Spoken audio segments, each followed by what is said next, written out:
it's a me, Super Mario, Super Marcus. Mamma mia, he's number one. See you in the games.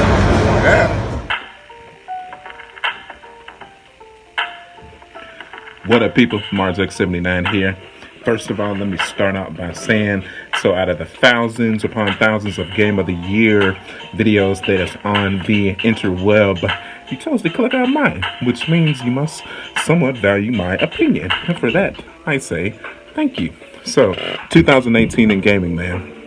This is being filmed on January the 1st, 2019. I actually just finished 2 games that I have been playing for the last few months. So now I feel like I am at a comfortable level to have a decent opinion and to have a Game of the Year, MarsX79 edition. Okay, so I played 5 games this year. That's right, 5 games. But actually, first, before I even get into what I played this year, let me go ahead and get out an honorable mention first. Assassin's Creed Odyssey, as you can see, it is still in the shrink wrap. The 5 games I played this year, unfortunately, like 2 or 3 of those games came out right when this came out, and I was more excited to play those particular games first, so I just did not have an opportunity to play this. But I am officially finished with everything that I'm currently playing right now. I mean, well, other than one, I'm still playing some online multiplayer on Smash Brothers, but I'm definitely ready to finally tear into Assassin's Creed Odyssey now. So that's definitely not saying that this was a bad game. Like I would say, it's been in a lot of other YouTubers and websites Game of the Year nominations, so I'm definitely expecting big things from it. So I would assume that most likely, if I would have had the time to play it, it would have been on my nominee list for Game of the Year as well. Now, let's go ahead and get into my official list of games that I played that are deserving of a Game of the Year nod. Okay, so a game that I played this year that was fun, stellar. It was actually a conclusion to a franchise that I just recently hopped back into. I started back in on PlayStation 3, then I played the next title on PlayStation 4, and then I ended with the third one. Just was the conclusion to the trilogy on PlayStation 4. It was a really good game. We're gonna go Shadow of the Tomb Raider. Yep. It was really fun, man. It was really fun. It introduced some new mechanics. It was kind of more of the same. It was definitely under a kind of a system of if it's not broken, then don't fix it. You know. Probably the biggest new mechanic to this game was, you know, if you're sneaking around, you take some mud from the environment and rub it all over yourself to try to blend into the environment more. Man, it was fine. That probably took me about 15 hours to get through the story. But it was fun, man. It was a game that I really enjoyed. Is it Game of the Year quality? No, absolutely not. But it was definitely, you know, a couple of weeks worth of fun. And I'm definitely excited to see where the Tomb Raider franchise is going. And I hope to see more of Lara Croft in the future. Really fun game.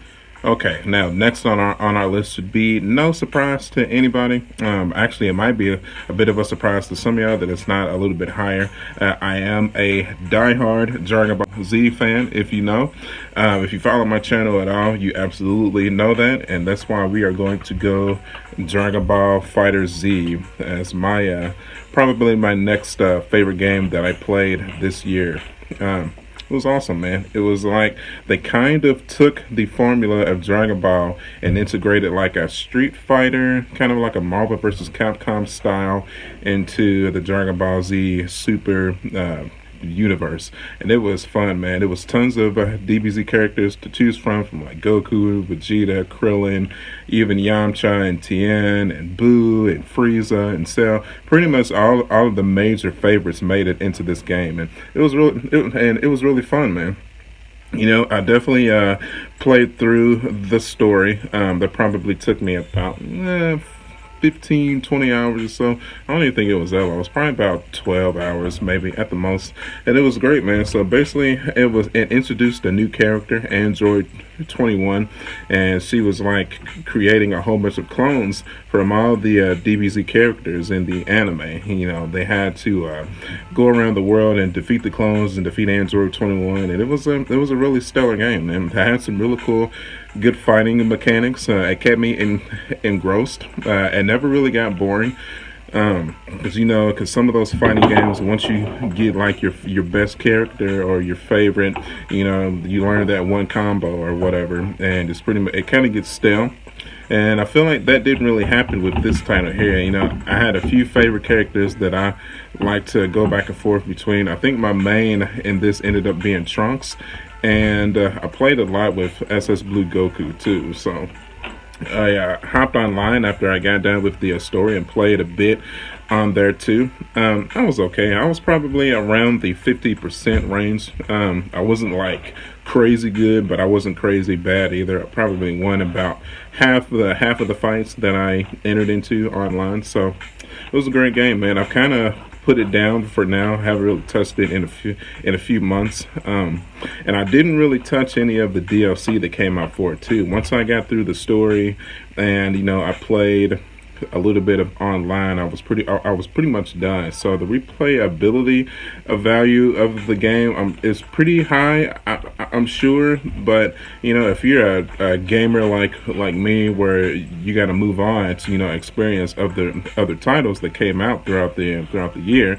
then you just eventually have to put it down and move on. And then the only kind of DLC that I really get into is the story content related DLC as well. So that's kind of why I just ignored it, and I just had to move on. But that's not saying that the DLC was bad. It just didn't interest me that much. So okay, so the next title we have on our list here, which might actually be a surprise to some too, because it's probably one of my favorite franchises of all time. Was it my favorite game of 2018? Absolutely not. There were other titles that I played besides Super Smash Bros. Ultimate that I just enjoyed more.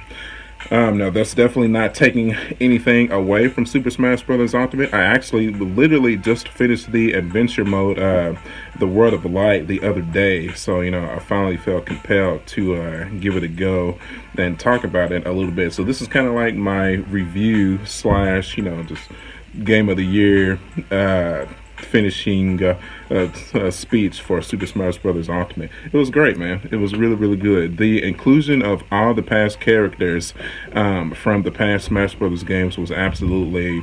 if it doesn't touch your nostalgia heart, then I don't even see how you can call yourself a gamer. I mean, there is literally a character for every gamer in this game. There's 72. I just don't see how there's something in this game for everybody. Now, to be completely honest, the World of Light adventure mode was a little bit disappointing for me, but obviously we all know that Super Smash Bros. A strong suit has never been its single player content. It's always been the multiplayer. You're going to parties and meeting people and just battling it out, or finally you take it to online and you meet some good people online, and you get your butt kicked, or you're like me and you're awesome and you just dominate.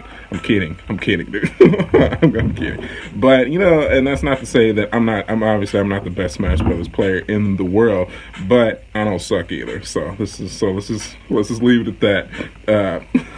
Now, for anybody that wants to challenge me, I'll put my my friend code for my Switch in the description of the video, and let me know. Let's do it, man. But my main character is Link, so I pretty much went through the entirety of World of Light with Link once I unlocked him. It has some really cool tidbits from like Zelda and Fire Emblem, I think, and Donkey Kong. It was cool, man. It was pretty much just a game board where you just go through and just fight people under like specific conditions, and you integrate these little tidbit things called spirits to change the course of the battle. It's cool, man. It's just they pretty much, what happens with the last Smash Brothers is they took out the trophies and substituted in with the spirits. Now honestly, I think I kind of like the trophies better I think that's just me though. But yeah, I think I definitely enjoyed the trophy system a little bit more than the spirits, and that's not to say that the spirits are a bad thing. It's just. I give Sakurai and his team credit for trying something new, and I definitely understand why they did it. Because if you listen to like his podcast or like just seeing some videos with him in it, he's like, dude, to be able to put like every character in the game, we couldn't do the trophies because that just takes too much time to, do the 3D models of each trophy. It's just too much, man. So that I get that, but man, I still have an opinion, and I just like the trophies better. So, okay, so now just to finish off with talking about Smash Brothers, it was absolutely a stellar entry to the series. I've been trying to hear rumors that this is like the last one. This is not the last one. This makes way too much money for Nintendo. Don't believe the hype, people. No, this is just the Switch entry.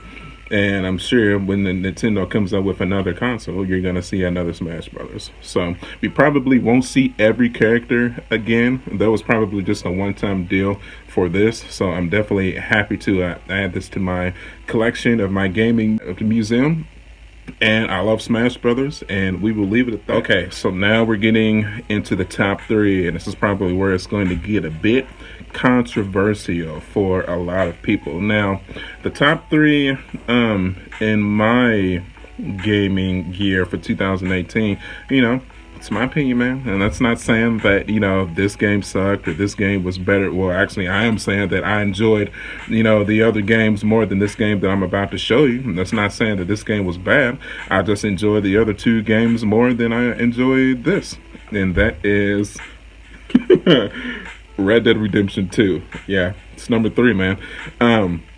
Yeah, and I'm actually kind of shocking myself that I'm putting Red Dead Redemption 2 over Smash Brothers, man, because I love Smash Brothers, but I really enjoyed the original Red Dead Redemption, and I really enjoyed Red Dead Redemption 2 as well. It was if you play the one thing about Red Dead Redemption 2, if you play through the original, that you can kind of see where the story is going. It's a little bit predictable, so I won't give off any spoilers here, even though the game has been spoiled a million times all over Facebook and Instagram. Yeah. So surely if you're watching this video, that you probably know the outcome of the story. So in saying that, it was a great story, and I think probably my third favorite story in a video game in 2018. It was I don't know if I'm ready to call it a masterpiece. I've seen a whole lot of gaming websites giving it just a perfect 10. It was perfect, man. No game was perfect. There was one like nitpick that I'm gonna get into just for a second. Whenever you get into a camp and it just makes you walk fast, but you can't run. Why? Oh God, I don't know how I feel about that. I would rather still be able to jog and run around, even if you're in a camp. But going to like the shooting mechanics and the guns you get to use and the horse riding and just the atmosphere of the game and just the graphics, absolutely stunning. Rockstar has always been at the top of the gaming industry when it comes to those 4 attributes that I just named, especially like this grand scope of the overall game, and just it's top of the class. I mean, you're just not gonna find a whole lot of gaming experiences that is better than Red Dead Redemption 2. The character Arthur Morgan is probably my favorite new character that I was introduced to this year. I don't know if I'm ready to say I like him more than John Marston, but they're definitely 2 of my favorite video game characters that I have ever interacted with. Just his story and his story of redemption, or his story of tragedy, whichever you want to call it. It is It's great, man. It's definitely a masterpiece in video game storytelling, and if you have not picked up this game and played it yet, then I definitely highly recommend you give it a try. It starts out a little bit slow, kind of starts out a little bit, just a tad bit slow, but once you get the story rolling and you get introduced to all the characters and like the side IPs, and you start doing the side missions and the main missions, and you meet Dutch, and you hear about the 100th time about Dutch's plan, then you really start to get or to feel that like that sense of like I'm really playing something special here. So okay. So like I said, even though it's number 3 and not my game of the year, Red Dead Redemption 2 should be a must play for every gamer on the market who is of age, of course. All right, moving on. Okay, now this next title I'm about to go into, it involves my personal favorite comic book character of all time. Spoiler alert, so that pretty much gives it away right there. Spider-Man, dude. This game, I loved every minute of this game. I can't lie. I loved every minute of it, except the screwball challenges. No. I'm joking. Even the screwball challenges, man, as annoying as she was, I still found some enjoyment out of them. But that's just DLC though.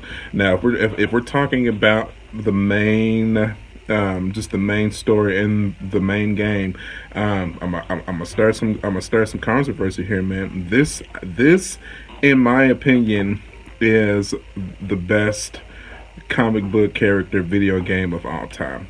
I enjoyed, and I've played, and yes, I've played all the Batman, Arkham Asylum, Arkham City, Arkham Knight, Arkham Origins. I've played all of them, and I like this better, man. It's just the simple fact that I have never had more fun in a video game traversing from mission to mission, just swinging through the city. Swinging through the city in this game is so much fun. Just the scope of New York City, and I think it touches me a little bit more personally this year specifically. Two, because I actually traveled to New York City for the first time this year as well. Those vlogs are down below. But in doing that, and then playing this game, and then already Spider-Man being my favorite comic book character, and then just loving New York City, and just going to, overall, just an amazing Spider-Man story. Just the reveals of who the villains were, even though if you know anything about Spider-Man, you know where the story is going at. You can kind of see it where it's going at, but like the inclusion of all the rogue gallery of villains that's included in this game, and just Peter Parker himself and his dialogue and his interaction with Mary Jane and Aunt May and Miles Morales. It's so good, man. This game, and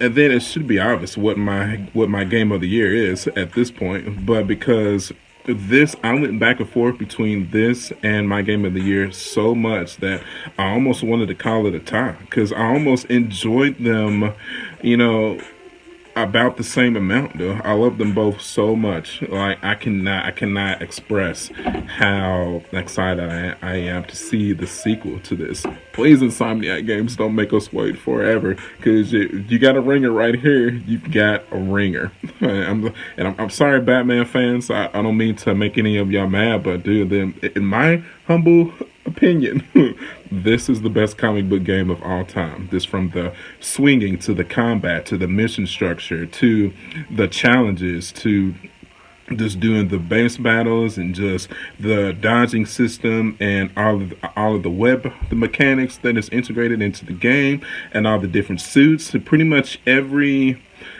suit, other than the Cenobite suit, which I understand them not including that because that's obviously going to be included in a story for the next version of the game, or which will probably be the sequel to this one. I have no doubt that we will see the symbiote suit in Spider-Man 2.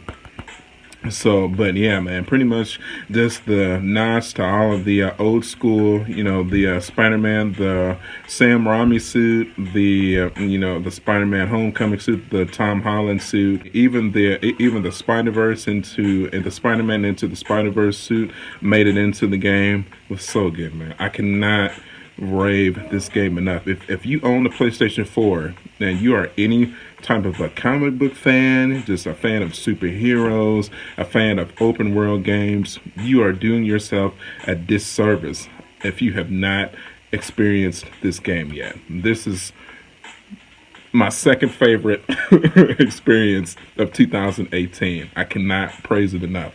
Okay, now moving on to my game of the year. So this game that I'm about to introduce right here, it is absolutely a PlayStation staple. It has been a main franchise in the PlayStation line of rogues for the last 10, 15 years now at this point. I love this character. I've loved him since the first time I tried out his game. Just the anger and the rage and the motivation and the combat and the brutality of the combat. Even like some of the puzzles that's in the game. Always the most beautiful graphics that have whatever game. It always has the most beautiful graphics of that particular gaming system. Boy, and that is none other than God of War. God of War is my 2018 game of the year. I know, shocker. Oh, you just like everyone else. Let me explain it though. Just let me explain. God of War, from the moment you turn on the game and you get control, and he's chopping down the tree, and he picks up Freya's body, and you take it to the log, and you do the funeral preparations, and you set her body on fire, and then the music starts, and those vocals from that song comes in, and you're just sitting there just looking at the sadness, just the empty-hearted sadness, and an older and bearded Kratos, you can just see into the emptiness of his eyes of how sad he is. And that right there lets you know that this is going to be one of the greatest games you have ever played in your life. How did I do on that? Did I take y'all back? Did I bring y'all in? I hope I did, because I cannot, like I said, I love Spider-Man, man. I really did. I love Spider-Man, but the dynamic of the relationship between Kratos and Atreus and their journey, just to spread Freya's ashes atop the mountain, and just the reveals of who Atreus is. Like, if you have any knowledge of Norse mythology, like if you're passionate about that stuff at all, this just the story, just the combat, the graphics, the brutality of it, the dialogue between Atreus and Kratos, and the headless guy. His name is slipping my mind right now. I'm so sorry, I cannot think of his name. But the dialogue between the three of them, like on the boat, of when he's telling stories, and the dude is telling a funny story, and Kratos kind of like, he's like, huh. This giving us just a little bit of personality for Kratos was so good. If you played any of the previous God of Wars before, you can understand why this one was such a shocking of how good it was. Just a complete. I think it deserves Game of the Year just for it literally being a brand new game from the previous entries in the series. I mean, it's some of the same aspects. You still have, the kind of the same weapon, but you don't get that until way later on in the story. If you haven't played it, I'm sorry, that is a spoiler. But just the scope of there is not been a game I think I've played probably since God of War 3, where like every enemy I take down, I'm like, oh god, just makes you feel so good. It hits you right here. It's just the brutality of the desperation of Kratos' anger and how he fights.